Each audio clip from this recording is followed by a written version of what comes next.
आप अपने आप को डिनोट करने के लिए मैं शब्द का प्रयोग करते हैं। मैं शब्द है क्या? अब आप बोलोगे कि मैं शब्द मैं अपने आप को डिनोट करने के लिए यानी मैं अपने आप को संबोधित करने के लिए कह रहा हूँ। अब सवाल ये है कि आप क्या है? आप और हम सिर्फ एक ऐसे ऑब्जेक्ट हैं जो बोन्स और मसल्स से बने हैं। तो हम लोग और कुछ नहीं बल्कि बोन्स और मसल्स के मिक्सचर हैं। तो क्या हमारे शरीर के अलावा और कोई अस्तित्व नहीं है? तो क्या शरीर के मरने पर हमारा भी अंत हो जाता है? तो इसका जवाब है नहीं।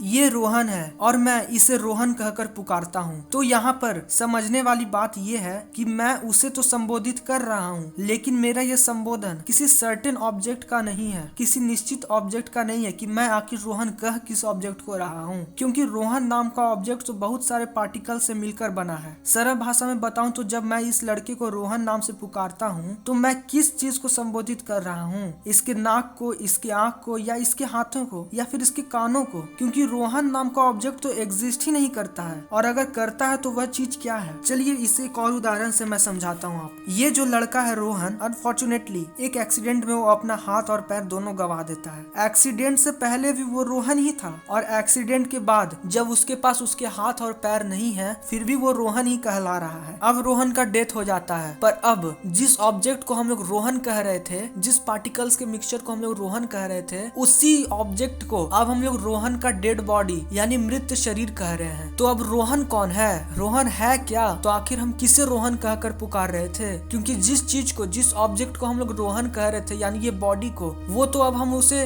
रोहन का डेथ बॉडी कह रहे हैं। रोहन कहाँ गया? अगर मैं इसे एक और उदाहरण से समझाने की कोशिश करूं तो मान लीजिए ये आप हैं, तो ये आपका नाक है, ये आपका कान, ये आपके पैर, ये आपके हाथ और ये पूरा आपका शरीर। तो आप कहाँ पर हैं? मैं आप किस चीज को कह रहा हूँ? तो यहाँ पर आप, रोहन या फिर मैं एक ऐसी एनर्जी को संबोधित करता है जो हमारे शरीर से जुड़ा है। वही है हम, वही है आप, ना कि ये बॉडी, ना कि ये शरीर, ना कि ये आँख, ना कि ये कान। ये सब हम लोग नहीं है। हम लोग एक इनविजिबल एनर्जी है जिसको ना ही तो कोई देख सकता है, बस उसका एक सोच है जो कि वो है। तो आपको कुछ ना कुछ तो समझ में आ ही रहा होगा कि मैं आखिर कहना क्या चाह रहा हूँ। अब मैं जो आपको बताने वाला हूँ वो आपकी होश उड़ा देगा। डॉक्टर विल्डर पेनफील्ड नाम के एक साइंटिस्ट थे जिन्हें ये लगता था कि आत्मा, आउटर एनर्जी, एक्स्ट्रा एनर्जी या फिर कोई भी तरह अनकॉन्शियसनेस कुछ नहीं होता। जो होता है सिर्फ हमारा ब्रेन होता है। और इसी चीज को प्रूव करने के लिए कि ना ही कोई आउटर एनर्जी होता है और ना ही किसी भी तरह का